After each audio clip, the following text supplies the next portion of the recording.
Hey everyone, welcome back. Today we're going to turn your Raspberry Pi 5 into a web server using a tool called Flask. Before we begin, make sure you have everything you need. A Raspberry Pi 5 with Raspberry Pi operating system installed, a network, whether that be an internet connection, wired or Wi-Fi, SSH access, or a monitor with a keyboard and a mouse attached to your Pi, like my case, tools such as a Python IDE or a terminal like the command line, and lastly having a basic familiarity with Python programming. Let's start by ensuring your Raspberry Pi is fully updated. Open the terminal and run sudo apt update and sudo apt upgrade followed by a -y.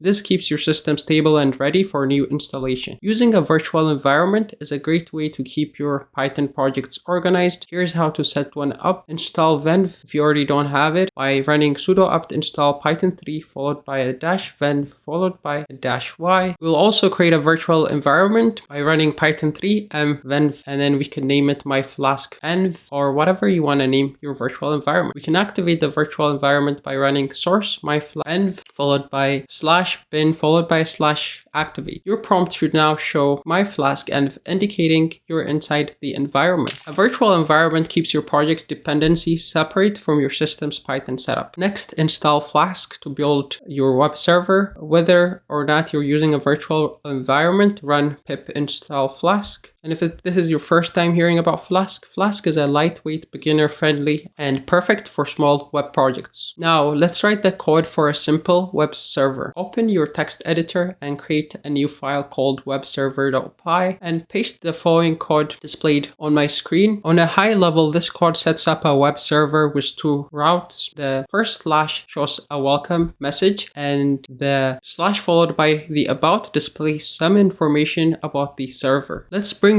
your server to life. Open a terminal and navigate to the folder where webserver.py is saved. And you can do that by cding into the path of what you've created. If you're using a virtual environment, make sure you have it activated, like my case. And once you run your server by typing python 3 webserver.py, you should see an output similar to what I'm seeing running on HTTP. Open a browser on any device connected to the same network, like your laptop, and visit your Raspberry Pi's IP address at port 5000. Make sure you replace the my IP address with your actual IP address. To access your server from another device, you need your Pi's IP address, and if you don't have that already, just type hostname followed by a -i, and this would help you get your Raspberry Pi's IP address. Make sure that your server is working by visiting these URLs in your browser. So for the homepage, if you visit http followed by / your Pi's IP followed by a semicolon followed by 5000 followed by a /. And for the about page, all you have to do is add the about at the end. You should see the corresponding HTML responses as defined in the code above. Once your basic server is up and running, you can enhance it with additional features like static files and HTML templates. For static files, create a folder called static in the same directory as your script, and you'd be able to add CSS, JavaScript, or image to these folders. Also create a folder named templates in your project directory. Update your Flask code to use the render template. I've included all the code for webserver.py.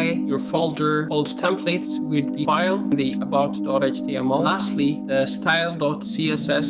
This setup gives you a solid foundation to expand your web server further. Congrats, you've now built a basic yet powerful web server on your Raspberry Pi 5. By using a virtual environment in Flask, you've created a clean, organized project that you can expand as you learn and experiment. Thanks for watching and happy coding.